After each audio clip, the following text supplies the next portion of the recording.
jatuh. Oh, ada magnet dia. Oh tu. Oh okey. Oh bagus ah. Oh macam tu. Bismillahirrahmanirrahim. Bismillahirrahmanirrahim. Assalamualaikum warahmatullahi wabarakatuh.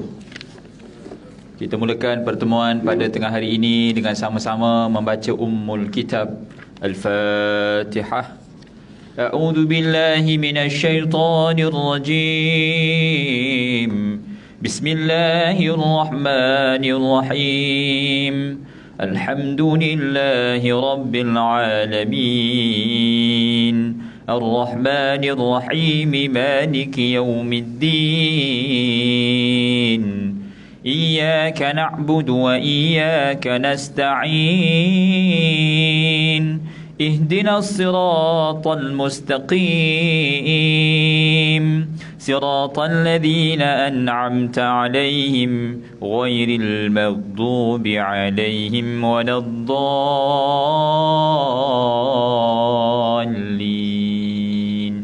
Amin. Innal hamdalillah nahmaduhu wa nasta'inuhu wa nastahdihi wa nastaghfiruh wa na'udzu billahi min syururi anfusina wa min sayyiati a'malina. Man yahdihillahu fala mudilla lahu wa man yudlil fala hadiya lahu. Asyhadu an la ilaha illallah wahdahu la syarika lahu wa asyhadu anna sayyidana Muhammadan abduhu wa rasuluh. Subhanaka la ilma lana illa ma 'allamtana innaka antal alimul hakim. Rabbi shrah li sadri wa yassir li amri wahlul 'uqdatan min lisani yafqahu qawli. Amin ya rabbal alamin. Tuan-tuan dan puan, muslimin muslimat, warga MBI, warga perangkaan dan semua warga bangunan yang dirahmati Allah Subhanahu wa taala sekalian. Pertama dan selamanya kita rafakkan syukur kepada Allah Ta'ala kerana dengan limpahan kurnia, inayah dan kasih sayangnya kita dapat sama-sama bertemu pada tengah hari yang berbahagia hari ini. Hari ini dah 20 Februari bersamaan dengan 10 Syakban. Mudah-mudahan Allah Ta'ala terus mengurniakan taufik dan hidayahnya kepada kita untuk kekalkan momentum beramal menuju bulan Ramadan Al-Mubarak. Selawat dan salam ke atas junjungan Nabi kita Nabi Muhammad sallallahu alaihi wasallam. Allahumma salli ala sayyidina Muhammad wa ala alihi wa sahbihi wa baraka wa sallam. Ahli keluarga baginda dan para sahabat, para tabi'in, tabi'in, dan doa berpanjangan buat umat Islam yang berada di Syria, di Palestin, di Lubnan, di Yaman, di Sudan, di Afrika, di seluruh dunia, agar Allah Ta'ala berikan kekuatan dan kemenangan.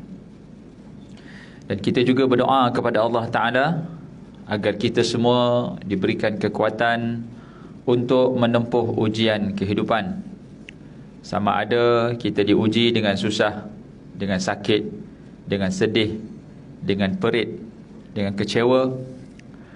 Kita minta kekuatan daripada Allah untuk mengatasi ujian itu dan juga mengatasi ataupun mampu menzahirkan ketaatan semampu mungkin menjelang bulan Ramadan yang kurang lebih 3 minggu sahaja lagi. Bila kita tahu syurga itu mahal, maka benda mahal kita bayar. Ada yang kena bom, ada yang kena perang, ada yang kena tembak untuk memiliki syurga Allah Ta'ala. Kita tidak. Mungkin kita tidak berkesempatan untuk ditembak, diancam, bunuh. Tidak. Tapi syurga itu perlu dibayar harganya.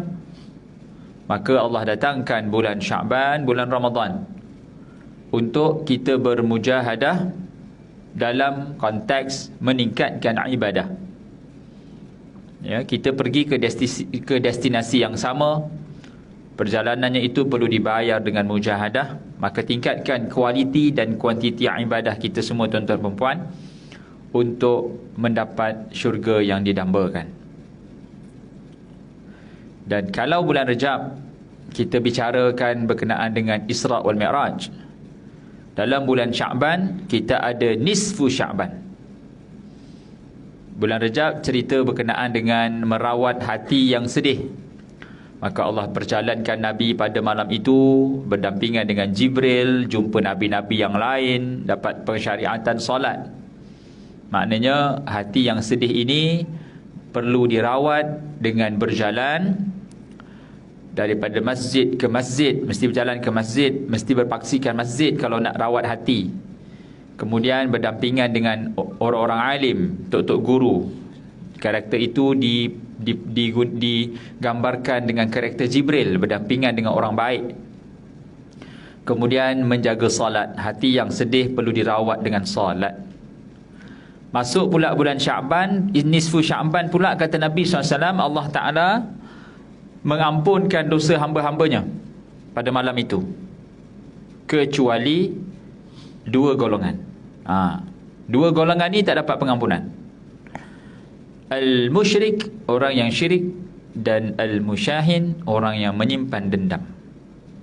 Jadi jangan menyimpan dendam. Orang yang menyimpan dendam ni adalah orang yang memakan racun lalu mengharapkan orang lain yang mati. Dia yang makan racun, dia yang mati. Orang yang dia dendam itu proceed dengan kehidupan dia, move on, next step, next level. Kita stuck dekat level lama sebab kita hidup dengan sejarah silam, dengan dendam yang tak sudah. Lepaskan dan move on. Hidup ni perlu melepaskan. Hidup ni kita diajar untuk melepaskan. Seperti mana melepaskan nafas. Kita tarik, lepas, baru jalan. Tarik lagi, lepas, baru jalan. Kalau kita tarik nafas tak lepas-lepas, kita pun mati.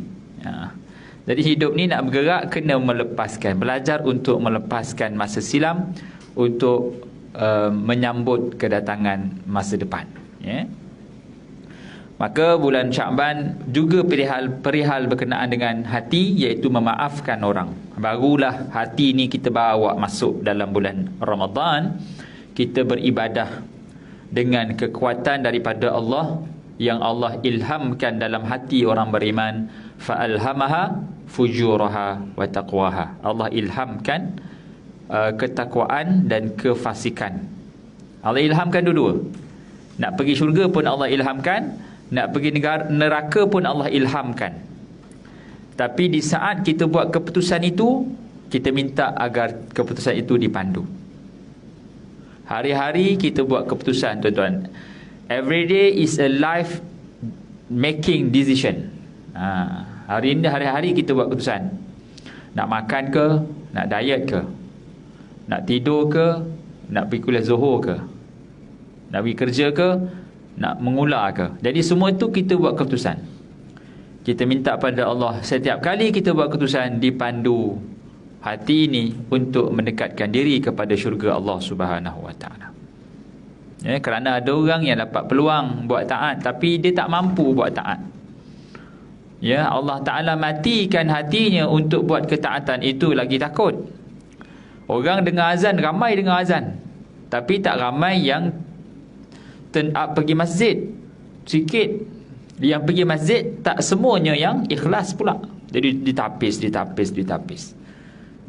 Jadi minta pada Allah Ta'ala, bila peluang untuk taat itu hadir, hati kita mudah untuk bangkit dan taat. Di saat kita melakukan ketaatan, diberikan keikhlasan. Keikhlasan. Kerana iblis tak pernah akan kibar bendera putih kat kita, tidak. Dia akan goda ikut kita punya level. Daripada buat dosa besar, kepada konsisten istiqamah buat dosa kecil, kepada buat benda ibadah tapi tak ada prioriti, kepada buat benda wajib tapi kurang ikhlas. Sikit dia akan pastikan kita berada di persimpangan neraka. Kalau orang tu syirik, that's it, lepas. Dia dah kira selesai dah tu. Kalau tak boleh syirik, dia akan pastikan kita buat dosa besar. Kalau kita ni jenis tak buat dosa besar, dia pastikan kita buat dosa kecil berterusan. Dosa kecil kita tak buat juga, kita buat benda sunat. Dia suruh kita buat benda sunat sampai tak buat benda wajib. Sunat je dia buat, wajib tak buat. Kalau kita boleh prioritikan benda wajib, benda sunat kita buat kemudian, wajib dulu, dia akan pastikan hilangnya ikhlas. Itu perlawanan dengan iblis tak pernah terhenti. Jadi mari sama-sama kita kuatkan iman dan amal, duduk dalam jamaah, dalam kumpulan manusia yang selalu ingat pada Allah. Rapatkan diri ke masjid, ya, kita selalu berada di masjid insya-Allah. Sedang penonton, tuan-tuan dan puan yang hadirin hadirat yang dirahmati Allah Subhanahu Wa Taala, kita masuk pada bacaan suratul Insan pada ayat ke-20. Surah Al-Insan ayat ke-20. Boleh buka halaman Quran masing-masing yang berada di Facebook ataupun di TikTok insya-Allah. Allah Taala berfirman pada ayat ke-20 pada suratul Insan, a'udzubillahi minasyaitonirrajim. وَإِذَا رَأَيْتَ ثَمَّ رَأَيْتَ نَعِيمًا وَمُلْكًا كَبِيرًا عَالِيَهُمْ ثِيَابُ سُنْدُسٍ خُضْرٌ وَإِسْتَبْرَقٌ وَحُلُّوا أَسَاوِرَ مِنْ فِضَّةٍ وَسَقَاهُمْ رَبُّهُمْ شَرَابًا طَهُورًا. Yang ke-20 yang bermaksud, dan apabila kamu melihat di sana, yakni syurga, nescaya kamu akan melihat berbagai macam kenikmatan dan kerajaan yang besar. Mereka memakai pakaian sutra halus yang hijau dan sutra tebal, dan dipakaikan kepada mereka gelang berbuat perak, dan Tuhan memberikan kepada mereka minuman yang bersih. Ahli syurga ataupun nikmat syurga ni tuan-tuan perempuan, nikmatnya besar dan hebat.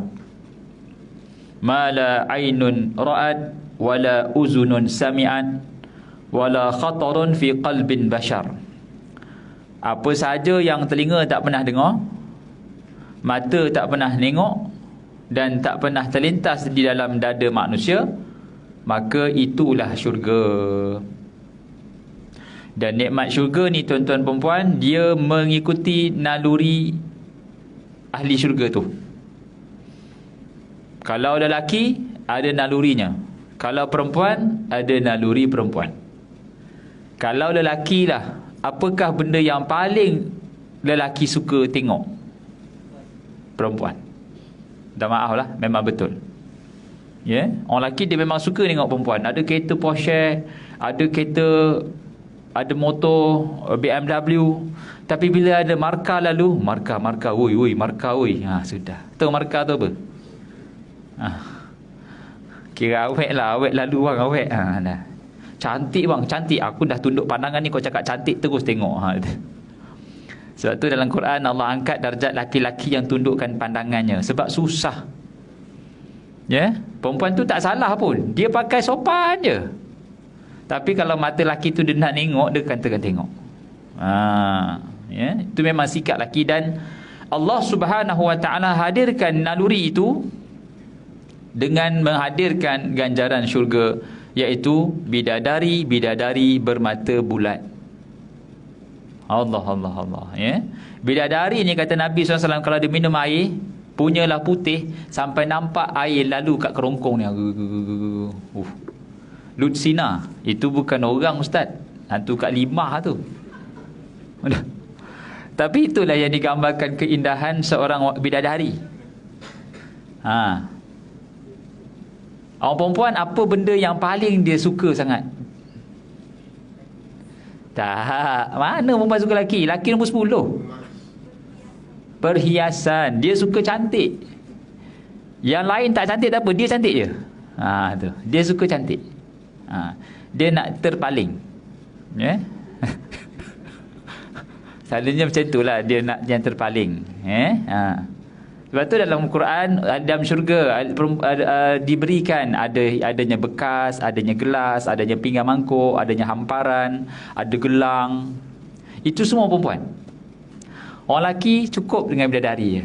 Tapi jangan risau, Allah cabut perasaan cemburu. Tak ada cemburu. Takkan kita nampak ada hajah termenung tepi tangga. Kenapa hajah?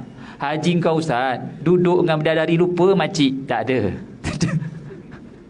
Tak ada. Isteri akan jadi ketua bidadari yang paling cantik. Sebab orang perempuan suka cantik, Allah jadikan dia paling cantik. Bidadari tak boleh challenge. Kalau bidadari itu dah cantik, ahli syurga di kalangan wanita, semuanya cantik-cantik belaka. Kalau isteri itu, dia jadi panglima pula dah, penghulu segala bidadari. Cantik sangat, ya. Tapi dengan syarat masuk syurga dah dulu, ya. Nak jadi cantik tu, jawapannya syurga dulu. Jadi subhanallah, apa sahaja yang digambarkan di dalam Al-Quran sifat syurga, ada sungai arak, ada sungai susu, ada sungai madu, ada buah anggur, buah kurma, buah delima, itu semua gambaran secara manusiawi. Kita tak boleh nak gambarkan pisang di dunia dengan pisang syurga sama, tak boleh. Kita tak akan boleh bayangkan buah delima dunia dengan buah delima akhirat dengan syurga, tak sama. Tak akan sama. Kalau at the moment kita boleh bayangkan, terus tertolak, itu semua bukan syurga, ya.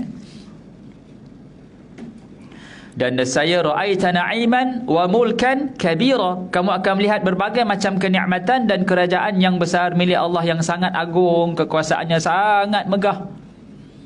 Orang yang tak akhir, kata Nabi SAW, yang masuk syurga, orang yang besar sebesar zarah kalimah la ilaha illallah dalam hatinya, dia tetap akan masuk syurga. Dan orang yang tak akhir keluar daripada neraka setelah dibakar, dia akan disucikan oleh Allah Ta'ala dengan dimandikan dalam sungai syurga, dihilangkan kotoran-kotoran dan dihilangkan tanda ahli neraka, lalu dimasukkan ke dalam syurga. Kata Nabi SAW, disediakan baginya seluas langit dan bumi ruang untuk dia menikmati syurga.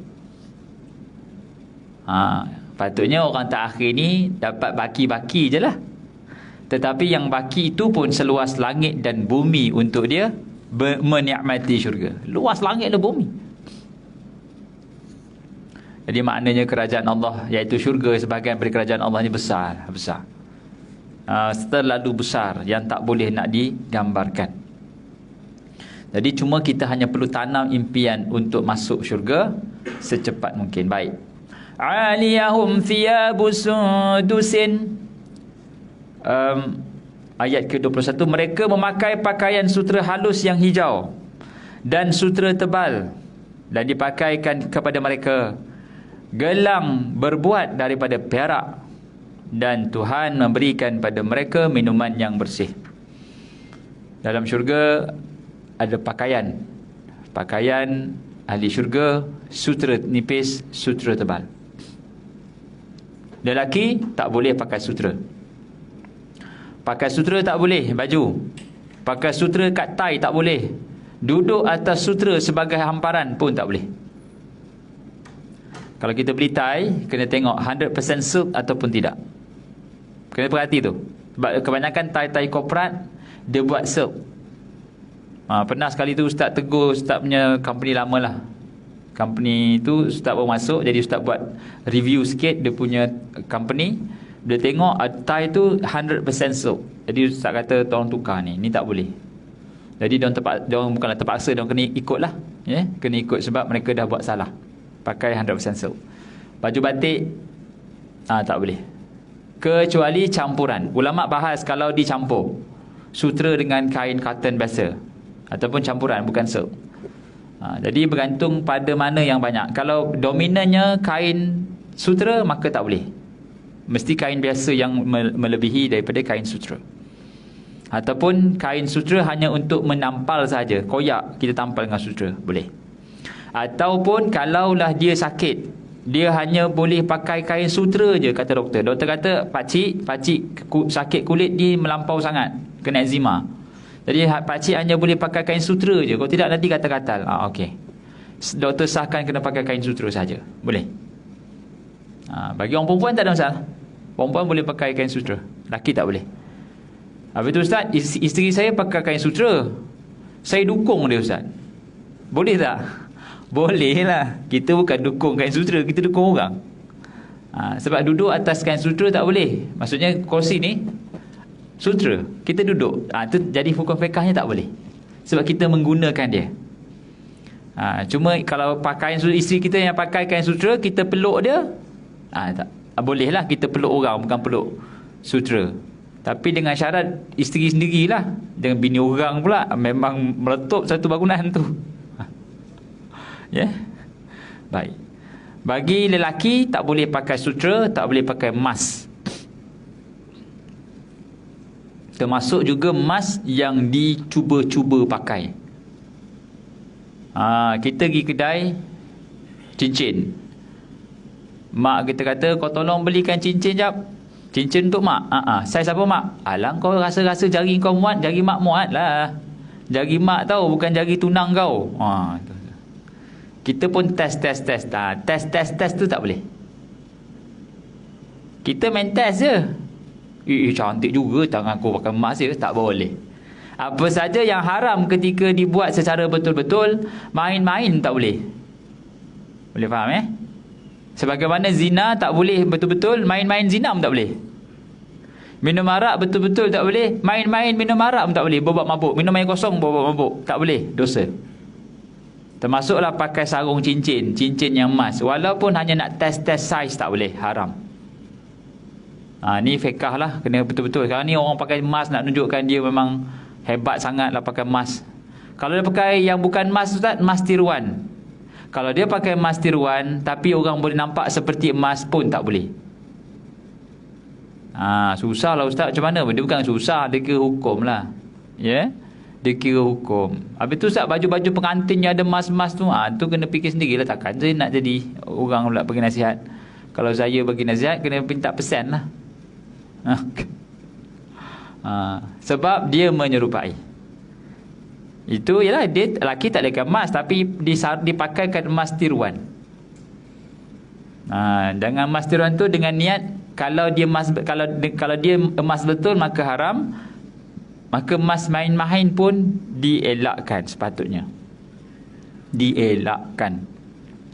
Tapi kalaulah dia tidak melambangkan barang kemas, maka tak apalah. Contohnya mungkin kita punya tali tie itu warna emas. Dia punya temanya gold and black diamond malam tu.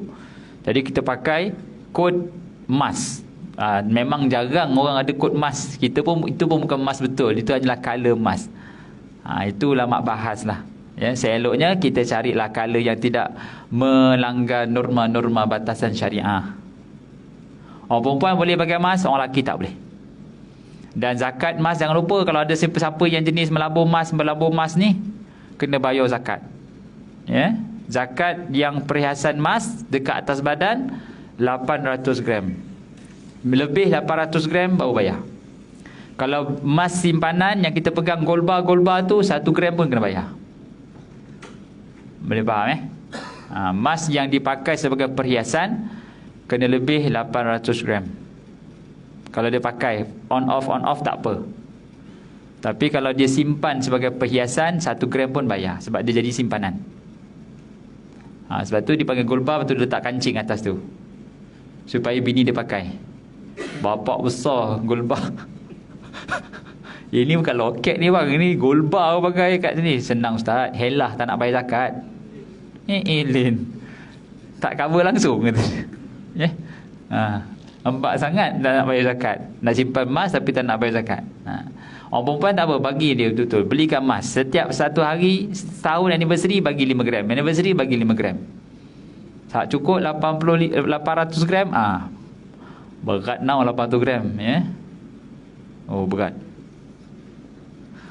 Baik, itu bab emas lah. Itu bab pakaian. Sebab pakaian ahli syurga adalah sutra, lelaki haram pakai. Orang perempuan tak apa. Sebab tu orang perempuan ni dipanggil sebaik-baik perhiasan dunia adalah wanita yang salihah. Dia adalah syurga, tempat pintu syurga bagi seorang suami. Mencari bakal isteri yang salihah adalah mencari pintu syurganya.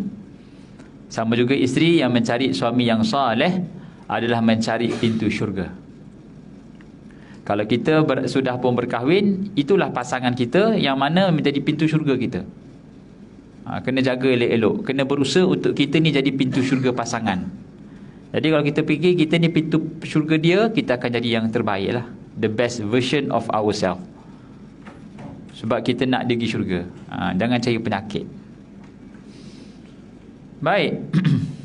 Sambung. Wa istabraq wa hullu asawira min fiddah, dan dipakaikan kepada mereka gelang dibuat daripada perak. Dan demikianlah sifat orang-orang yang berbuat baik. Adapun orang yang mendekatkan diri adalah yuhallawna fiha min asawira min dhahabi wa lu'lu'a wa libasuhum fiha harir. Dalam surah Al-Hajj ayat ke-23, di syurga itu mereka diberikan perhiasan dengan gelang-gelang dari emas dan mutiara, dan pakaian mereka adalah sutera. Kira mutiara, sutera ni semua syurga punya cerita. Dan semua tu tak sama dengan apa yang ada di dunia. Boleh Sutera tak sama, emas tak sama, apa semua tak sama. Hanya gambaran sahaja. Cuba bayangkan orang-orang Quraisy ataupun orang-orang Islam yang berada di Mekah dan di Madinah, dalam suasana panas, terik, kena seksa, tiba-tiba diberikan ganjaran kain sutera yang halus. Maksudnya benda yang menyebabkan perasaan dan pemikiran mereka menjadi kuat untuk menghadapi ujian, sebab ganjaran yang hebat di sisi Allah Ta'ala. Dipanggil visualization. Al-Quran bila sebut tentang syurga neraka menggunakan kaedah visualization, visual. Syurga neraka dibaringkan, diberikan ganjaran, diberikan taman-taman, macam tu. Dia ada visualization. Tentulah orang kalau nak ada dipanggil matlamat hidup, dia mesti ada misi dan visi. Misi ni end in mind. Apa mission dia? Aku nak jadi lagi 5 tahun seorang yang digelar manager. Jadi visinya apa? Visi tu visi tu adalah manager tu. Misi tu apa yang kita nak capai satu persatu. Misi dan visi kena ada dalam hidup. Lagi 5 tahun tuan-tuan nak jadi apa? Macam tu. 10 tahun nak buat macam mana, nak jadi apa? Lagi 5 tahun saya kat sini lagi ustaz, insya-Allah. Dah stay sini lah. Kena ada visi dan misi. Baik. Sambung. Ayat yang ke-22. Inna hadha kana lakum jazaa'an wa kana sa'yukum mashkura. Sesungguhnya ini adalah balasan untuk kamu dan usaha kamu adalah disyukuri, yakni diberikan balasan. Kita masuk syurga tuan-tuan dan puan kerana kita dapat redha Allah. Kalau ditimbang berat mata dengan ketaatan kita, nescaya mata itu, nikmat mata itu lebih berat daripada amalan.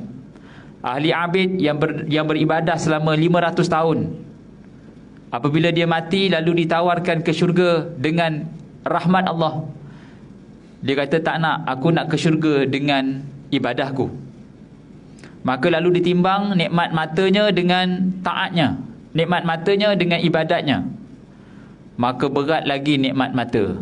Maka dia tak layak ke syurga dengan ibadatnya. Jadi kita ni pergi syurga sebab redha Allah. Redha Allah tu datang dengan ketaatan kita. Ketaatan kita boleh dilakukan kerana Allah izinkan. Allah izinkan kita taat, itu tandanya Allah nak kita jadi ahli syurga lah. Ada orang dengar azan tapi tak pergi masjid, dia tak ada rasa nak pergi masjid. Ada orang tak dengar azan tapi dia dah ready nak pergi masjid. Ada orang pergi masjid bila ada masa kosong, ada orang kosongkan masa untuk pergi masjid. Kita yang mana? Kita kosongkan masa untuk pergi masjid kah? Ataupun kita pergi masjid bila ada masa kosong? Ini apply dalam semua ibadah. Kita mengaji bila ada masa kosong kah? Atau kita kena kosongkan masa untuk mengaji? Kita balik kampung bila ada masa kosong kah? Atau kita kosongkan weekend untuk balik kampung jumpa mak? Itu define, itu cara kita berfikir lah. Kalau kita berfikir benda tu besar dan penting, maka kita akan kosongkan tindakan, kosongkan masa. Kita punya action ni basically berasaskan apa yang kita fikir. Kita ni berfikir macam tu, maka tindakan kita macam tu lah. Kalau kita rasa mak tu pintu syurga, dia akan kosongkan weekend balik jumpa mak juga. Tapi kalau dia rasa mak tu, alah aku tak ada, abang ada, dia kira mak dapat apa, dia tak kira dia kena dapat apa. Tindakan kita ni selalunya selari dengan apa yang kita fikir. Kalau kita fikir benda tu mudah, maka mudahlah urusan dia. Kalau kita fikir benda tu susah, maka susahlah benda tu. Baik. Sambung. Allah Subhanahu wa taala berfirman pada ayat yang ke-23, Inna nahnu nazzalna 'alaikal Qur'ana tanzila fasbir li hukmi rabbika wa la tuti' minhum athiman aw kafura wadhkur isma rabbika bukratan wa asila. Yang bermaksud, sesungguhnya kami telah menurunkan Al-Quran kepada kamu wahai Muhammad dengan beransur-ansur, maka bersabarlah kamu untuk melaksanakan ketetapan Tuhanmu, dan janganlah kamu ikuti orang-orang yang berdosa dan orang-orang yang kafir di antara mereka, dan sebutlah nama Tuhanmu pada waktu pagi dan petang. Setelah Allah Ta'ala sebut tentang nikmat syurga, maka Allah Subhanahu wa Ta'ala bagi tahu perkara yang perlu kita beri perhatian untuk ke syurga, iaitu Al-Quran. Segala suruhan, tuntutan untuk menjadi hamba Allah yang mendapat keredaannya melalui Quran. Orang yang jauhkan dirinya daripada Quran, maka dia jauh daripada landasan. Orang yang kembali dapatkan dirinya pada Quran, maka dia sepatutnya akan ada terzahir padanya tindakan untuk mencari keredaan Allah. Di dalam Quran ni tuan-tuan, dia ada ayat suruhan, ada ayat larangan, ada ayat yang Allah kata aku sayang kamu, ada ayat yang Allah kata aku murka pada kamu, dan aku benci sifat orang itu. Sejauh mana kita ada senarai arahan dan larangan, maka lagi senang untuk kita laksanakan suruhan dan larangan itu. Kalaulah pada saat ini kita berumur 40 tahun, kita masih lagi blur apa suruhan dan larangan Allah Ta'ala dalam Al-Quran, maka jauhlah kita daripada nak meningkatkan prestasi kita di sisi Allah. Kalau kita di pejabat, kita tak tahu apa kita punya job scope. Maksudnya kita tak serius dengan pekerjaan tu lah. Selepas tahun masih lagi tak tahu kau kerja apa sebenarnya di department kau ni. Aku tak tahulah. Aku datang kerja tak tahu buat apa. Tenung je. Kadang-kadang main TikTok, kadang main Shopee sikit. Bos tak suruh apa pun. Contohlah. Jadi maknanya kita tak serius dengan tugas tu. Gitu. Tapi kalau kita jadi proaktif, bos, saya ni bos, dah sebulan saya duduk sini, tak ada kerja. Kau tak ada kerja? Bos kau tak cakap apa ke? Tak ada bos. Tak apa, nanti aku pergi kerja. Kita mesti ada rasa tanggungjawab untuk buat kerja tu. Kita mana boleh rasa kita pergi kerja tapi tak ada kerja. Mesti ada kerja. Jadi subhanallah. Tapi ada pula yang kata, Ustaz, bukankah orang yang hebat kerja tu susah dicari? Ya, jadi saya susah dicari di pejabat. Pekerja yang hebat itu susah dicari. Ramai orang bos-bos cakap macam tu. Tapi memang saya lah orangnya. Asal bawa cari tak jumpa. Mana dia? Tak jumpa. Saya lah orang tu, susah dicari. Itu mengular lain. Susah dicari tu sebab dia berkualiti, bukan dia menyogok. Baik. Jadi Allah Ta'ala turunkan Quran kepada kamu wahai Muhammad beransur-ansur.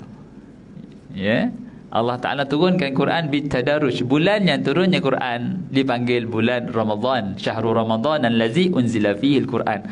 Apa sahaja yang attach dengan Quran, semua Allah angkat. Zoom angkat. Malaikat Jibril bawa Quran, dianggap sebagai penghulu malaikat. Bulan Ramadan, bulan turunnya Quran, dianggap bulan penghulu segala bulan. Nabi Muhammad SAW ditugaskan sampaikan Quran, dianggap sebagai Nabi, penghulu Nabi. Malam turunnya Quran, malam Al-Qadar, dianggap sebagai malam lebih baik daripada 1000 bulan. Jadi apa saja yang attach dengan Quran, semua Allah angkat. Zoom. Kita umat yang terakhir yang bermuamalat dengan Quran, kita dianggap umat yang paling hebat. Kuntum khaira ummah. Jadi kalau kita nak jadi hebat, tak ada cara lain dah melainkan mendampingi Al-Quran. Kalau kriteria hebat dari sudut manusiawi, ialah manusia lah yang nilai. Tapi kita nak penilaian daripada Allah empunya alam ini. Orang yang selalu berdampingan dengan Quran, orang yang berusaha untuk mengamalkan Quran, orang yang berusaha untuk menghafal Quran, orang yang berusaha untuk menyampaikan Al-Quran. Quran ni ada 5. Dia dibaca, difaham, diamal, dihafal, disampaikan. 5. Baca, faham, hafal, amal, sampaikan. Kalau tak ada 5-5 ni, tempang kita punya hubungan dengan Quran. Saya ni ustaz belum menghafal lagi, baru baca. Tak boleh. Saya ustaz baru baca, baru faham, belum start amal. Tak boleh. Saya ni baca, faham, amal, tak pula hafal. Tak boleh. Kena hafal. Kena letak sikit target, tahun ni nak hafal berapa banyak ayat Quran. Jangan dah 10 tahun masih lagi inna a'tayna wal asri, inna a'tayna wal asri. Tak ada penambahan Al-Quran. Rugilah. Ya? Ambil surah-surah yang kita perlu baca pada tiap-tiap hari, iaitu surah Al-Mulk sebagai contoh. Siapa yang kat sini dah hafal surah Al-Mulk, minta surau buat pertandingan. Siapa dah boleh baca surah Al-Mulk secara hafalan, kita bagi duit raya daripada surau Musalla Al-Husna. Kita minta dia punya AJK sediakan hamper. Kalau yang dah baca surah Al-Mulk, kita tambah surah lain, As-Sajdah. Sebab Nabi SAW takkan tidur malam melainkan baca 2 surah ni, As-Sajdah dengan Al-Mulk. Kita kena ada upgrade tuan-tuan, upgrading. Bukan suruh jadi imam. Sebab tak semua orang boleh jadi imam, goyang lutut oi. Kita hanya perlu menghafal. Ya? Baca, faham, amal, hafal, lalu sampaikan. Faham pun dia juga. Di dalam Al-Quran ada ayat-ayat yang kata Nabi, kata Allah Ta'ala, aku sayang orang ni. Jadi kita kena tak jadi orang yang Allah sebut, aku sayang kamu. Itu juga perkara yang boleh dijadikan sebagai silibus kita sepanjang hidup untuk tingkatkan hubungan kita dengan Quran. Ya? Dan pada masa yang sama ada ayat yang Allah sebut, aku tak suka kamu. Satu lagi kriteria manusia yang perlu kita letakkan sebagai senarai untuk tidak dijadikan itu sebagai orang yang kita lakukan, jadikan. Masya-Allah, ya. Maka fasbir li hukmi rabbika wala tuti' minhum athiman aw kafura. Maka bersabarlah kamu untuk melaksanakan ketetapan Tuhanmu, dan janganlah kamu ikuti orang yang berdosa dan orang yang kafir di antara mereka. Nampak? Fasbir li hukmi rabbik, sabar dalam melaksanakan hukum hakam daripada Tuhan kamu. Apabila kita baca Quran, bukan sekadar bacaan, bacaan pun kena betul juga. Ya, kita kena amalkan. Kita kena letakkan hak Allah Ta'ala pada kedudukannya. Ya, kalau kita baca, kita perlu berguru. Tajwid, makhraj huruf, sifat huruf, lagu, itu dipanggil kriteria untuk memiliki bacaan yang bagus. Tajwid, sifat huruf, makhraj huruf, lagu, 4. Kalau kita baca Quran tak ada tajwid, game over. Kalau kita baca Quran tapi tak ada sifat huruf yang betul, salah juga. Baca Quran tak ada makhraj huruf yang betul, salah juga. Baca mesti ada tajwid, mesti ada makhraj huruf yang betul, mesti ada sifat huruf, dan lagu sedikit. Kalau kita punya suara, ustaz, saya ni suara saya bass je ustaz, tak apa, buat lagu bass. Saya ni ustaz, suara saya macam Ramli Sarip, tak apa, kita pakai lagu Ramli Sarip. Lagu saya ni, suara saya macam Datuk Awi ustaz, tak apa, kita baca ikut Ustaz Datuk Awi. Yang penting lagu mesti ada. Ya, mesti ada. Dan kita kena ada kelas tajwid lah, kena ada kelas tajwid. Ya, kita ni makin lama mulut kita ni makin herut tuan-tuan. Makan asam pedas masuk, tempoyak masuk, semua masuk. Kalau kita tayar tu ada alignment. Kalau kita pergi servis, kita buat alignment tayar. Kita pergi jumpa ustaz, ustaz tolong dengar bacaan saya boleh tak? Ustaz tak ada masa lah. Ustaz saya rakam kat WhatsApp, saya hantar kat ustaz boleh? Nanti ustaz check. Okey, dengar. Alhamdulillahi Rabbil Alamin. Kenapa ada le pula? Ustaz baca le tak ada, alham tak ada. Alhamdulillahi Rabbil Alamin. Al-a bukan a tetapi a, huruf ain. Berubah huruf dalam Al-Quran merosakkan maksudnya. Ya. Lam tak ada qalqalah, ain mesti bunyi ain bukan bunyi a. Alam, Tuhan sekalian alam. Kalau alam dengan hamzah artinya sakit, Tuhan sakit. Jadi ada sensitiviti pada lafaz huruf hamzah dan ain dalam Quran. Kena hati-hati. Nak dengar ni kena ustaz yang dengar, kena ahlinya dengar. Betul. Huruf dal ada makhrajnya. Dal menyentuh pangkal gigi, bukan menyentuh lelangit. Selalunya kita baca dal sentuh lelangit. Alhamdu, du sentuh lelangit. Sebenarnya bukan gigi. Alhamdu. Itu dipanggil makhraj yang betul dengan sifat yang betul. Begitu. Dan barulah kita pergi untuk mengamalkannya. Ada hak Allah Ta'ala pada Quran ni tuan-tuan dan puan. Bukan kita punya hak, Allah Ta'ala punya hak. Jadi meletakkan niat macam mana kita nak pastikan hak-hak Allah Ta'ala ini berada pada kedudukannya, itu adalah tindakan yang sangat terpuji dan tinggi. Bukan hak kita tetapi hak Allah Subhanahu Wa Ta'ala. Sebagaimana wajib solat, sebagaimana wajib puasa, begitu jugalah wajib untuk kita meletakkan hak-hak Allah Ta'ala pada kehidupan kita, pelaksanaan dan sebagainya. Dan dalam melaksanakan itu semua tuan-tuan perempuan, kita dituntut untuk banyak bersabar. Wasbir li hukmi rabbik. Sabar dalam ketetapan melaksanakan hukum hakam Allah. Dan kerana apa? Kerana musuh-musuh Allah memang takkan suka dengan apa yang kita nak lakukan itu. Wallahu a'lam. Mudah-mudahan apa yang disampaikan pada tengah hari ini dapat sama-sama kita ambil iktibar dan jadikan sandaran dalam kehidupan. Aqulu madza tasma'un, aqulu qawli hadza wa astaghfirullahal adzim li wa lakum. Wassalamu alaikum warahmatullahi wabarakatuh. Sila penuhkan saf.